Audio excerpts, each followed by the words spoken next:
जोहार हजारीबाग। मैं फैज अनवर, आप देख रहे हैं जोहार हजारीबाग। आज अंग्रेजी दिवस के दिन हम लोग बैठे हैं प्याला सॉरी अंग्रेजी दिवस नहीं, आज हिंदी दिवस के दिन हम लोग अंग्रेजी किताब हाथ में लेकर बैठे हैं। मेरे साथ हजारीबाग के उभरते हुए कवि हैं पुष्कर कुमार पुष्प।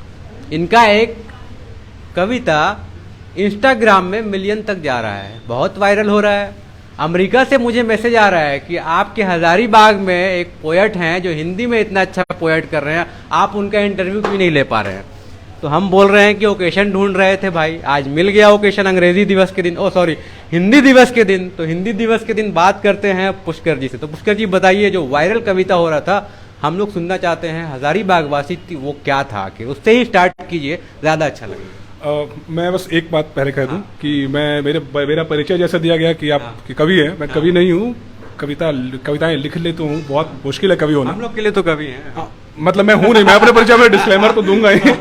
और मेरी जो कविता वायरल हुई है वो एक मुक्तक है, 4 लाइनों की कविता है, देशभक्ति है। मैं सुनाता हूँ कि इस माटी को महबूब लिखो, भारत को अपनी जान लिखो। इस माटी को महबूब लिखो, भारत को अपनी जान लिखो। इस देश की मिट्टी मिट्टी में तुम राम लिखो, रहमान लिखो। इतिहास बनाए जाते हैं परिवर्तन से बलिदानों से। इतिहास बनाए जाते हैं परिवर्तन से बलिदानों से।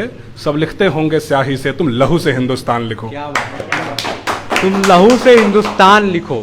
तो ऐसे ही शुरू हुआ ये कवितों का दौर। अब हम लोग जानते हैं हिंदी दिवस है, तो हिंदी दिवस में क्या खास है, क्या हिंदी भाषा को जो मान सम्मान मिलना चाहिए था, या फिर जो वैल्यू है एक्चुअल में, जो उसका वेट है, वो क्या अभी तक बरकरार है या फिर ख़त्म हो गया अंग्रेज़ी के दौर में। इंग्लिश हो गया, हिंदी में ट्रांसफ़र हो गया, हिंदी वर्ड यूज़ करते हैं तो उसमें हम लोग अंग्रेज़ी बोलते हैं, हिंदी लिखते हैं तो अंग्रेज़ी लिखते हैं। तो क्या बदलाव हुआ है? देखिए क्या है कि मैं निराशावादी बिल्कुल भी नहीं हूँ। तो हिंदी की स्थितियाँ दिन ब दिन सुधर रही हैं। हम दुनिया के तीसरी सबसे ज़्यादा बोली जाने वाली भाषा हैं। और हाँ, ये अलग बात है कि हम शुद्धता में अगर आए तो बहुत कम लोग बोलते हैं, जैसा कि अभी आप कह रहे थे इंटरव्यू से पहले। तो मैं ये एक तो बात यह है कि हिंदी के लिए जो हम इंग्लिश का प्रयोग करते हैं या उर्दू शब्दों का प्रयोग करते हैं, फारसी शब्द आ गए हैं। ये जो शब्द हमारे साथ आए हैं ये आज नहीं आए, ये 1600 सालों का संक्रमण है। जो अलग अलग रीति रिवाज है, अलग अलग कौमें हैं इस देश में, बाहरी जो लोग आए उनके 1600 सालों के पारस्परिक संबंध का प्रतिफल है ये भाषा। हिंदी, अगर कोई ये कहता है कि नहीं हिंदी में है ना, ये आप जैसे हम साइकिल बोल देते हैं, हम ट्रेन बोल देते हैं, हम या चाय बोल देते हैं। चाय भी आपके हिंदी शब्द नहीं है। चाय की हिंदी अगर बोलूंगा तो आप हंस पड़ोगे। शीतकाले पर्वतपन्न हरित वाष्पित पेय। अब लोग तो बोल भी नहीं पाएंगे भाई। जैसे क्रिकेट का है लम दंड गोल पिंड धर पकड़ प्रतियोगिता, कैसे प्रतियोगिता। तो मैं कई चीजें हैं। अब बटन मैं बोलता हूँ, ये शर्ट का बटन नहीं, अस्त व्यस्त वस्त्र सुधारक बोटिका कहते हैं ये अब शर्ट का बटन बोलने में इतना टाइम लगेगा, सोचिए। हिंदी क्या है, हिंदी और उर्दू ये 2 बहन भाषाएं हैं, जो ऐसी भाषाएं जो बहनें हैं। और इन भाषाओं के साथ खासियत ये है कि ये स्टैटिक नहीं है, ये जड़ नहीं है, ये चेतन है, ये लगातार बनने की अवस्था में है। ऐसा कोई कह दे कि हिंदी यही है तो नहीं, हिंदी बनने की प्रक्रिया में है। हिंदी बनी क्या है? ठीक है, वो तो हम लोग आएंगे बाद में। पहले आप बताइए कि आपकी रुचि कैसे आई ये कविता लिखने में, या फिर हिंदी साहित्य के अंदर रुचि कैसे बढ़ी आपकी? देखिए, गोपाल दास नीरज हैं, उनकी एक पंक्ति है, वो गुजर गए। तो गोपाल दास नीरज साहब की पंक्ति है कि आत्मा के सौंदर्य का शब्द रूप है काव्य, मानव होना भाग्य है, कवि होना सौभाग्य। तो कोई आदमी अगर लिख रहा है तो वो उसके अंदर पहले से ही होता है। अगर आप शब्द, आपके अंदर जो प्रतिभाएं होती हैं, जो कलात्मक चीज़ें होती हैं, वो आपके अंदर विकसित की जा सकती हैं, प्रतिरोपित नहीं की जा सकती हैं। तो मेरे अंदर शायद ये था, इनबॉर्न था, उसको और तराशा जाता। जी हाँ, मेरे पिताजी से बहुत कुछ मिला है। मेरे पापा जी ने, मतलब उनके वो आर्टिस्टिक नेचर के रहे हैं। संगीत में उनकी काफ़ी रुचि रही। अपने कॉलेज के दिनों में बहुत अच्छे आर्टिस्ट रहे हैं, वो स्टेज आर्टिस्ट। उनकी भाषा शायद मेरे से बहुत अच्छी है, उनकी भाषा बहुत अच्छी है। मैं भाषाई पकड़ जो मेरे अंदर हिंदी की है वो पिताजी की देन है। और बचपन में जब मैं स्कूल में था, चंपक, नंदन, प्रतियोगिता दर्पण, वो गृह शोभा, मनोहर कहानियाँ, विज्ञान प्रगति, ये पत्रिकाएं बहुत आती थी हमारे। और मैं उस दौर में हूँ कि जब 6ठी कक्षा में था, मैं सरकारी स्कूल से पढ़ा लिखा, तो 6ठी कक्षा से जब था उस वक्त से उपन्यास पढ़ने लगा था। और उपन्यास भी तो वेद प्रकाश शर्मा, ओम प्रकाश शर्मा भैया हमारे आते थे, ट्रेन से वो आए तो उनके पास वो किताबें होती थी। तो मैं माफ़ी चाहता हूँ, कुछ ऐसी किताबें थी जो शायद एडल्ट किताबें कही जाती हैं, कुछ उसमें मैं वो भी पढ़ जाता था। तो रुचि इतनी थी कि गांव में बत्तियां नहीं होती थी, वो होता है कि आप दीपक जला रखा है आपने, आपने लालटेन जला रखा है और उसे पढ़ रहे हैं, कोई मतलब दरवाजे पे खटका वो तुरंत तकिए के अंदर। अच्छा, शायद वो जो चोरी चकारी जो की थी हमने पढ़ने में, वही आज प्रतिफलित हो रहा है। आज हिंदी की तरफ थोड़ा सा झुकाव हो गया है। तो आपने फिर पढ़ाई कहाँ किया, ग्रेजुएशन या फिर उसके बाद? मैं अभी पोस्ट ग्रेजुएट हूँ। मैं अभी यूनिवर्सिटी डिपार्टमेंट ऑफ इकोनॉमिक्स में JRF हूँ। मैं रिसर्च कर रहा हूँ अभी। इकोनॉमिक्स कर रहे हैं आप? हिंदी आपने नहीं लिया एज सब्जेक्ट? हिंदी मेरी मतलब मेरी पढ़ाई की भाषा नहीं रही है। 10वीं तक जब मैं सरकारी में था तो ठीक था, उसके बाद मैं इंटर साइंस कॉलेज से पढ़ा, वहाँ पे साइंस था मेरा। उसके बाद मैंने आर्ट्स चुना तो इंग्लिश इकोनॉमिक्स चुना मैंने। इकोनॉमिक्स और इकोनॉमिक्स से लेकर पोस्ट ग्रेजुएशन तक इवन मेरा जो भी PhD चल रहा है वो भी उसकी जो माध्यम, उसका जो माध्यम है वो इंग्लिश है। मैं इंग्लिश माध्यम। चाय आप लोग दे सकते हैं, कोई दिक्कत नहीं। हाँ, कोई बात नहीं, आप दे सकते हैं चाय पे हम लोग। हाँ, तो ठीक है। तो ये बताइए, आपने हिंदी सब्जेक्ट लिया नहीं है तो क्या कठिनाई हुई मतलब उसको बेटर करने में, या फिर टाइम कैसे निकाला? अलग सब्जेक्ट फिर हिंदी, उसके बाद? नहीं, देखिए आप क्या है कि जिस चीज़ को आप पसंद करने लगते हैं ना, वो मैं थोड़ा सा चुटीली बातें कर देता हूँ जो मतलब मजाकिया कि जैसे लोगों की गर्लफ्रेंड्स होती हैं, तो भाई आप कितने भी बिजी रहो उनके लिए आपके पास समय होता है, वो कुछ ना कुछ का कब समय निकाल लो। हाँ। शायद मुझे उससे ज़्यादा प्रेम हिंदी से है, तो हिंदी के लिए मुझे निकालना नहीं पड़ता, स्वतः हो जाता है। जिस चीज़ के लिए आपको काम करने के लिए, जिस काम को करने के लिए समय निकालना पड़े, जिस दोस्त से मिलने के लिए समय निकालना पड़े, वो दोस्त आपका प्रिय नहीं है, वो काम आपका प्रिय नहीं। हिंदी मेरे लिए प्रिय काम है, हिंदी में पढ़ना मुझे अच्छा लगता है। तो एक सवाल और पढ़ने से याद आ रहा है कि आजकल लोग पढ़ते नहीं हैं, मतलब बहुत कम पढ़ रहे हैं। मैं भी देखता हूँ कि न्यूज़पेपर लोग पढ़ते नहीं हैं, वीडियो ही देख के काम चला लेते हैं, और पढ़ते नहीं हैं लेकिन बहुत ज़्यादा लिख देते हैं बिना पढ़े, और बहुत ज़्यादा बोल देते हैं बिना जाने।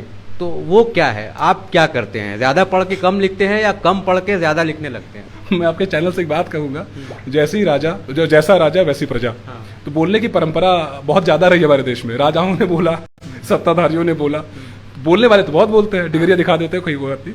लेकिन आप कविता के क्षेत्र में, कोई भाषा के क्षेत्र में है, तो हर एक, जैसे मुझे आज तक मैंने भी कहा कि मैं कविता, अपने आप को कवि कहने की हिम्मत नहीं जुटा पाता हूँ, क्योंकि कविता बहुत बड़ी चीज़ है, भाषा बहुत बड़ी चीज़ है। भाषाएं सभी, जितने भी ज्ञान, जितना ज्ञान आपके पास है, जितना इल्म आपके पास है, उसको संप्रेषित करने का एकमात्र माध्यम है आपकी भाषा। तो भाषा स्वयं में माध्यम है।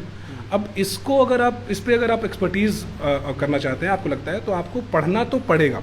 लोग पढ़ नहीं रहे, वो पढ़ना नहीं चाहते हैं। दरअसल क्या है कि जो नए लोग हैं या मेरे उम्र के लोग हैं, मेरे बाद जो लोग हैं, उनके अंदर प्रसिद्ध होने की बहुत भूख है। हाँ। और मैं हमेशा कहता हूँ यार, सिद्ध से पहले प्रसिद्ध होना अपराध है। पहले सिद्ध हो जाओ फिर प्रसिद्ध हो। पहले सिद्ध होने के लिए कितना करना पड़ता है? जैसे एज अ कवि, जैसे मैं ये नहीं बोलूँगा प्रेमचंद बन जाए आप रातों रात, मतलब एज अ कवि कितना करना पड़ता है? बहुत लोग हैं ना, हम ये नहीं बोल रहे कि पैरामीटर्स वही है कि प्रेमचंद आप बने, उतना अच्छा लिखे, लेकिन कुछ तो एक स्टैंडर्ड होना चाहिए कि उतना लिखने के बाद हम बोल सके कि हम एक कवि हैं या एक राइटर हैं। देखिए, जैसे अभी कवि होने के कोई मानक नहीं है। हाँ। कवि जो है ना, कवि और शायर जो है, वो इस संपूर्ण सृष्टि का सबसे अनगढ़ प्राणी है। हाँ। उसका कोई बेसिक पैरामीटर नहीं है, कोई मानक नहीं जिसमें बिठा दीजिए कि ये कवि होगा, ये नहीं होगा, उसका कोई मानक नहीं है। वो मानकहीन प्राणी है। अब अगर कोई बोलना चाहता है कि भाई हम सिद्ध कब हुए, हाँ। तो सिद्धि का प्रमाण आपके मृत्यु के बाद का जीवन देगा।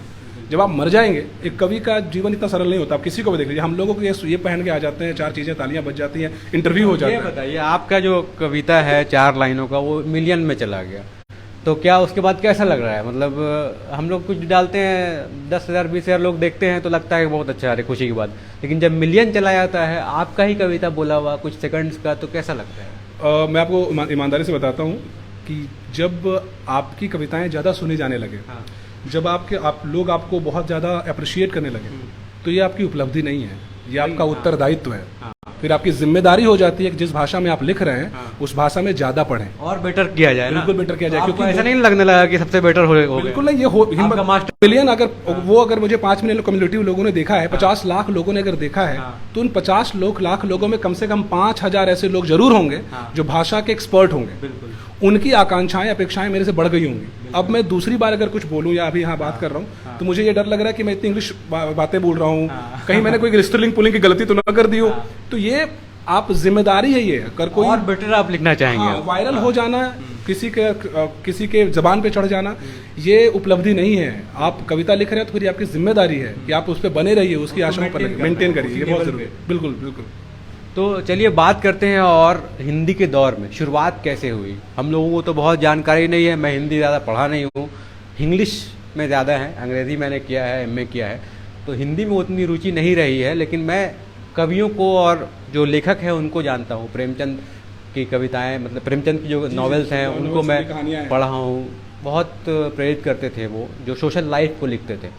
आप बताइए कैसे आप शुरू से हिंदी को, अगर कोई पूछता है आपसे कि हिंदी की शुरुआत भारत में या फिर आज़ाद भारत में वो कैसे हुई, और कितने लोग जब पढ़ रहे हैं उसको तो क्या पढ़ रहे हैं अभी तक, दिनकर उनकर जो भी निकले हैं बड़े बड़े, हरिवंश राय बच्चन जो भी हैं, वो कैसे हुआ, अभी कहाँ पे है वो?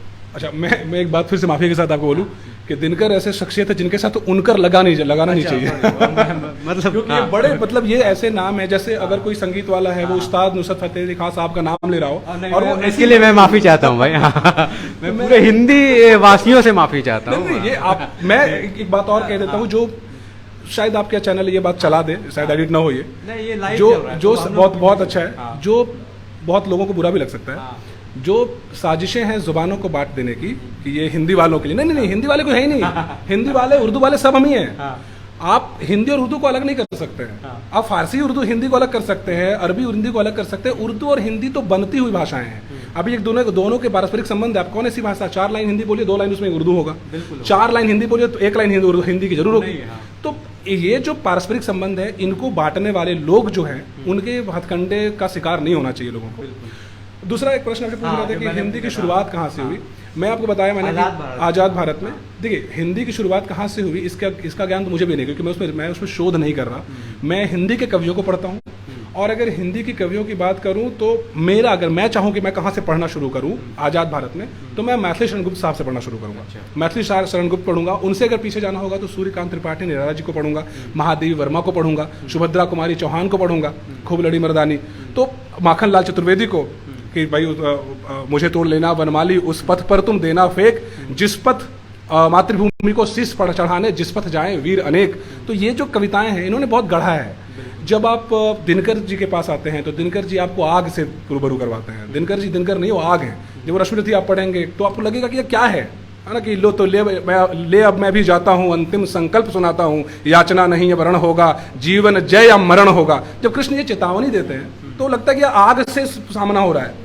उसके बाद आप आ जाएंगे उनके ही परिप्रेक्ष्य में, अगर आप आएंगे तो आपको कामायनी पढ़ने को मिलेगा, है ना, कि हिमगिरी के उत्तुंग शिखर पर बैठ सिला के शीतल छाह, एक पुरुष भीगे नयनों से देख रहा था प्रलय प्रवाह।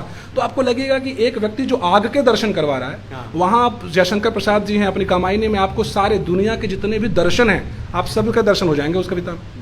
तो जो नए लोग हैं, जो मैं हूँ, मैं अगर कविताओं की पढ़ने की बात करूँ, कविताओं की उत्पत्ति भाषाओं के साथ जो परिवर्तन हुआ है, तो आप देखेंगे कि मैथिली शरण गुप्त हैं, उन्हीं के आसपास हजारी प्रसाद द्विवेदी जी हैं। उस जो दौर पे जो हिंदी कविता, मैं उनके दौर पे, मैं माफ करेंगे दर्शक मुझे इस बात पे न जज करें कि मैं ईयर और लोगों को मिला दे रहा हूँ, ये तो एक, मैं हिस्ट्री नहीं, हाँ, ये एक पढ़ रहा हूँ जी, मैं सीधे तो हजारी प्रसाद द्विवेदी हैं, दिनकर जी हैं, जयशंकर प्रसाद जी हैं, मैथिली शरण गुप्त जी हैं, उनकी हिंदी आप पढ़िए। उनकी हिंदी में आपको लगेगा कि आप कई जगह पे अटक जाएंगे, यार ये क्या लिखा है। अभी हम लोग यहाँ हिंदी के पाठ कर रहे थे, बहुत सारी चीजें पढ़, धीरे धीरे जब आगे आएंगे तो दौर अब कुमार विश्वास, गजेंद्र प्रियांशु तक पहुंच गई है। अभी क्या चल रहा है करंट में, अगर पूछा जाए ये 21वीं शताब्दी या 20वीं शताब्दी में क्या था? अभी देखिए बहुत लोग अच्छा लिख रहे हैं, मतलब मैं जिनको पढ़ता हूँ, मुझे गजेंद्र प्रियांशु जी को सुनना बहुत पसंद है, मैं कुमार विश्वास जी को सुनता हूँ, पर कुमार विश्वास जी की कविताएं मुझे जितना चकित करती हैं उससे ज़्यादा चकित करता है उनका वाक प्रभाव है जो उनका है, जो वो बोलते हैं। तो हिंदी कविताओं के अगर मैं अभी की बात करूं तो जो मेरा पढ़ने का शौक है, मुझे दिनकर से के अलावा कोई संतुष्ट नहीं कर पाता। मतलब मैं दिनकर और मैथिली शरण गुप्त जी और प्रसाद जी के बाहर, हिमाद्रि तुंग श्रृंग से प्रबुद्ध शुद्ध भारती, स्वयं प्रभा समुज्ज्वला स्वतंत्रता पुकारती, जब ये पढ़ लेता हूँ तो ये जब नीचे आता हूँ, इधर जब अपने क्लोज आता हूँ तो मुझे लगता है कि शायद मेरी वो भूख शांत नहीं हो रही भाषा की। फिर मैं पहुंच जाता हूँ पीछे की तरफ कि महादेवी वर्मा को थोड़ा पढ़ूँ, थोड़ा जयशंकर प्रसाद को पढ़ूँ। अच्छा, दूसरी बात ये है कि मैंने सभी को नहीं पढ़ा है। हिंदी का संसार इतना बड़ा है कि कोई भी ये नहीं कह सकता मैंने सब पढ़ लिया है। मैं बहुत कम पढ़ा हूँ, मतलब मैंने शायद सागर में से एक बूंद भी ना पढ़ा हो।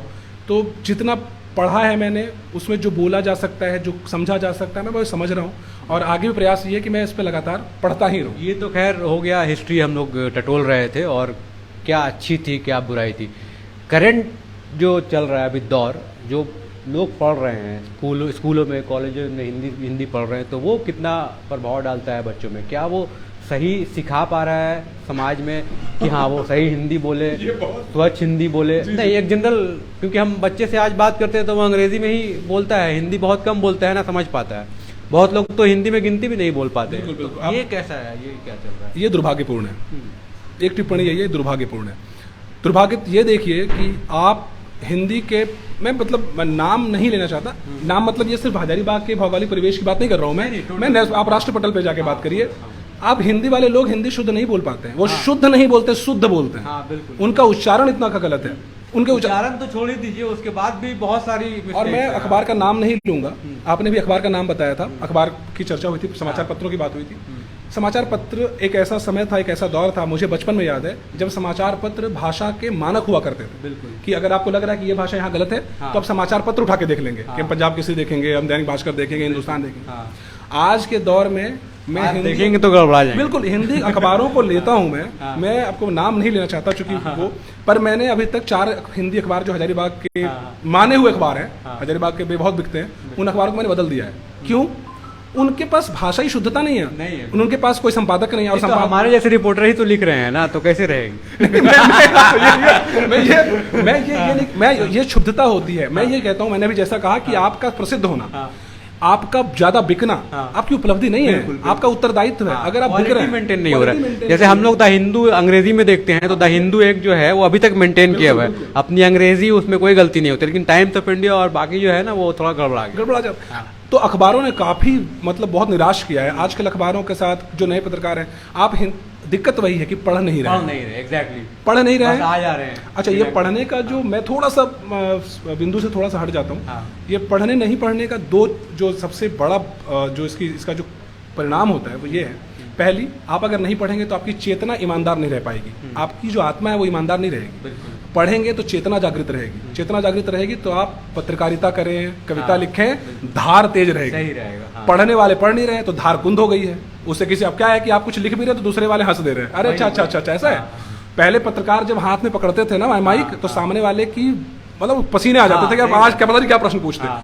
आज वो ऐसे होते हैं ना कि वो तो स्क्रिप्टेड सब होता है। वो क्यों हो रहा है? क्योंकि हमने पढ़ना छोड़ दिया है। भाषाई सुंदरता छूट गई है। नेशनल टीवी पे बैठे लोग अशुद्ध हिंदी बोलते हैं।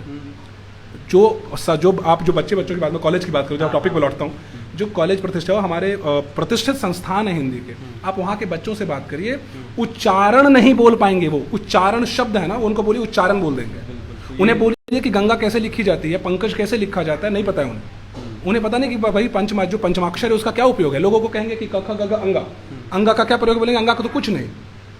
गांव पढ़ाया जाता था, आप लोगों ने हिंदी वर्णमाला पढ़ी होगी तो ऐसा होता था, क से कमल, ख से खरगोश, ग से तो होता था अंगा से कुछ नहीं। गलत है, अंगा से कैसे कुछ नहीं है? अंगा का इस्तेमाल है भैया। आप अच्छे हिंदी के प्रोफेसरों से बात करिए, अंगा का इस्तेमाल है। गंगा लिखने में अंगा का इस्तेमाल होता है, पंकज लिखने में अंगा का इस्तेमाल होता है, चंचल लिखने में इया का इस्तेमाल होता है। ऐसे लिखने में उनका इस्तेमाल है, पर आपको क्या बताएगा इसका इस्तेमाल नहीं है। तो ये क्या है कि हमने शिक्षा के जड़ में मट्ठा डाल दिया है। तो शिक्षण संस्थानों में शुद्ध हिंदी नहीं बोली जा रही है, शुद्ध हिंदी पढ़ी नहीं जा रही है, और आपके अंदर और हमारे अंदर इस हीन भावना को पूरी तरह से अंकुरित किया गया है कि हिंदी बोलने वाला जो है ना वो आदमी ना वो इंटेलेक्चुअल नहीं हो सकता, बौद्धिक नहीं हो सकता। आप देखिए ना, जैसे एयरपोर्ट में जाते हैं तो लोग अंग्रेजी बोलना, how are you, may I have a cup of coffee, इस तरह की बातें बोलने लगते हैं लोग। लेकिन वो घर जाएंगे तो वही बोलेंगे, अरे क्या हाल हो जी, लेकिन अंग्रेजी बोल रहे हैं एयरपोर्ट में, तो एयरपोर्ट देख के उनका भाषा बदल जाता है। अभी आप जहाँ पे बैठे हैं प्याला कैफे, यहाँ पे 2 हमारे भाई लोग हैं जो सर्व करते हैं।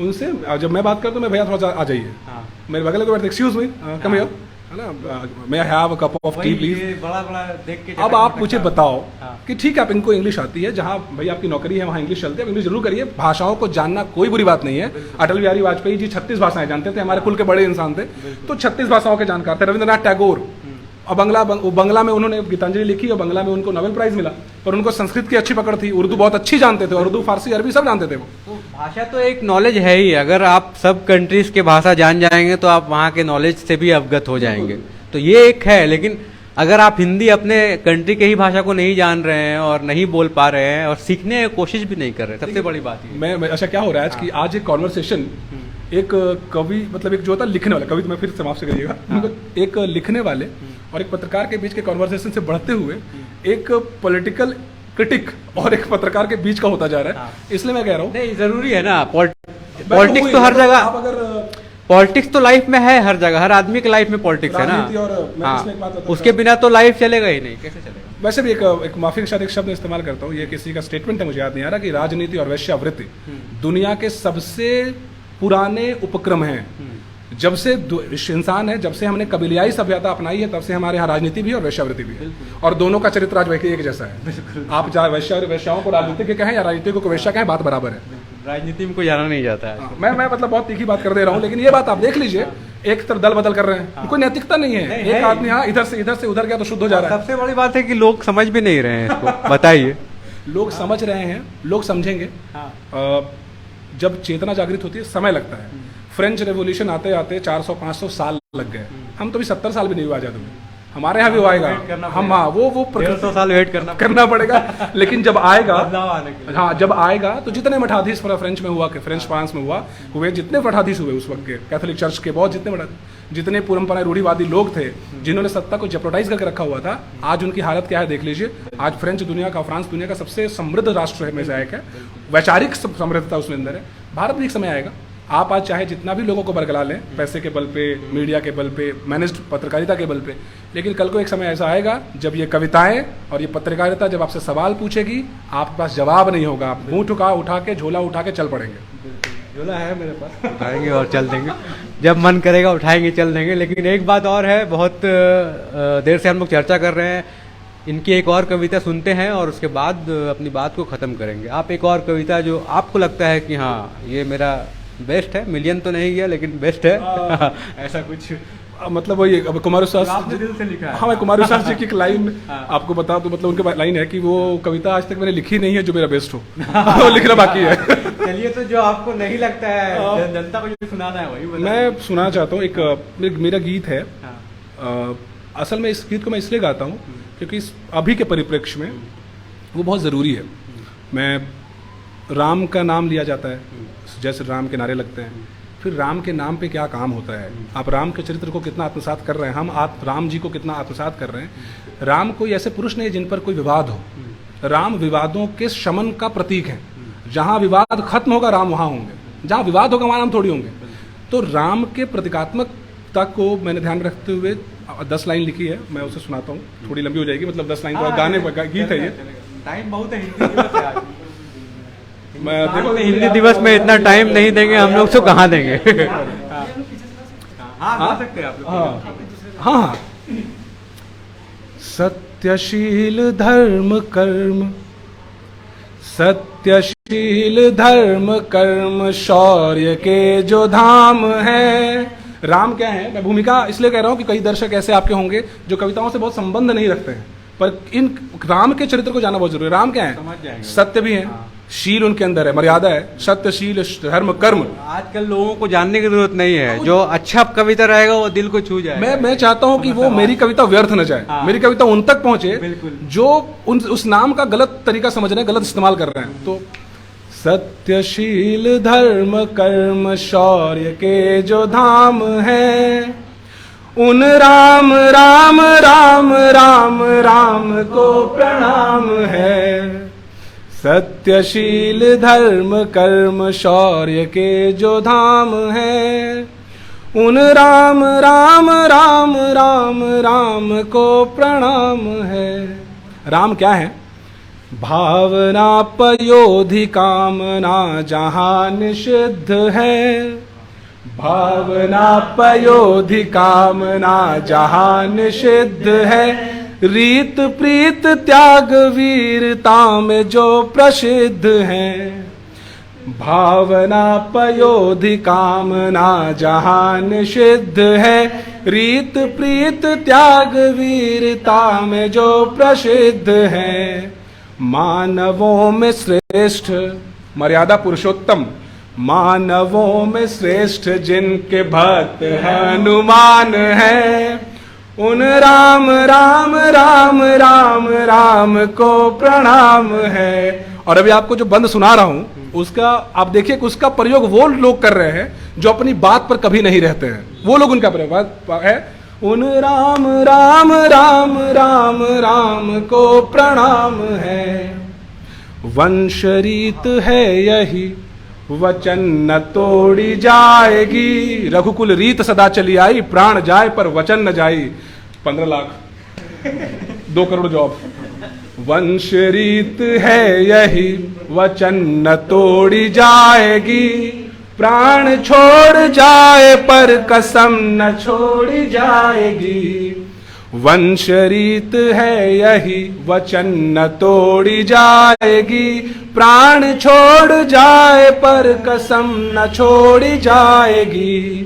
प्रण पे प्राण त्यागने में, प्रण पे प्राण त्यागने में जिनके कुल का नाम है, उन राम राम राम राम राम को प्रणाम है। उन राम राम राम राम राम को प्रणाम है। क्या बात है, जबरदस्त। देखिए किस तरह से जो माहौल है वो बना दिया आज हिंदी दिवस में पुष्कर ने। पुष्प, लास्ट में पुष्प भी आता है। तो इसी के साथ हम लोग उभरते कवि के साथ बात कर रहे थे। खुद को कवि नहीं बोलते हैं, लेकिन एक दिन जरूर बोलेंगे, उम्मीद है। क्योंकि हजारीबाग से अब जब बाहर से रिकमेंडेशन आ रहा है कि इनका वीडियो इतना वायरल हो रहा है, इनका कविता इतना वायरल हो रहा है कि आप लोग इंटरव्यू क्यों नहीं लेते हैं। आज ले लिया, आप लोग भी देखिए और गौर से देखिए, और जो डिस्कशन हुआ है उस पर सोचिए कैसे हिंदी दिवस को या हिंदी भाषा को और आगे ले जाएगा। लास्ट में, अंतिम में, चूंकि मैं बस डिस्क्लेमर ये दे देता हूँ बीच में कि हमारा जो संवाद हुआ है, हमारी जो बातचीत हुई है, उससे आप किसी अवधारणा तक पहुंचने की कोशिश ना करें। नहीं, मतलब ये बस, मैं ये कह रहा हूँ श्रोताओं से कि आप उसे बस आप नैतिकता के स्तर पे, राजनीति के स्तर पे, कल्याण के स्तर पे और लोकतंत्र के मूल्यों के स्तर पे मेरी बातों को जाने। क्योंकि कवि किसी भी सत्ता के समर्थन में खड़ा नहीं होता है। कविता लिखने का मतलब है कि सत्ता का अस्थायी विपक्ष हो जाना। अब कविता है, अगर मैं कविता लिख रहा हूं तो मैं सत्ता का स्थायी विपक्ष हूं। सत्ता में कांग्रेस हो, भाजपा हो, सपा हो, कोई भी हो, उसके विपक्ष में लिखना मेरा काम ऑटोमेटिक है मेरे लिए। अगर कल को कांग्रेस आ जाती है, क्योंकि आप कभी लोग चापलूसी कर नहीं सकते हैं ना, आप बटरिंग कर नहीं सकते हैं। हाँ, वो जो कर दे वो कभी है नहीं। चलिए, तो आज की शाम हिंदी दिवस पुष्प पंकज पुष्कर कुमार पुष्प के नाम। बहुत बहुत धन्यवाद। जोहार हजारीबाग। प्याला रेस्टोरेंट में थे हम लोग। अभी हम लोग 2 बार बता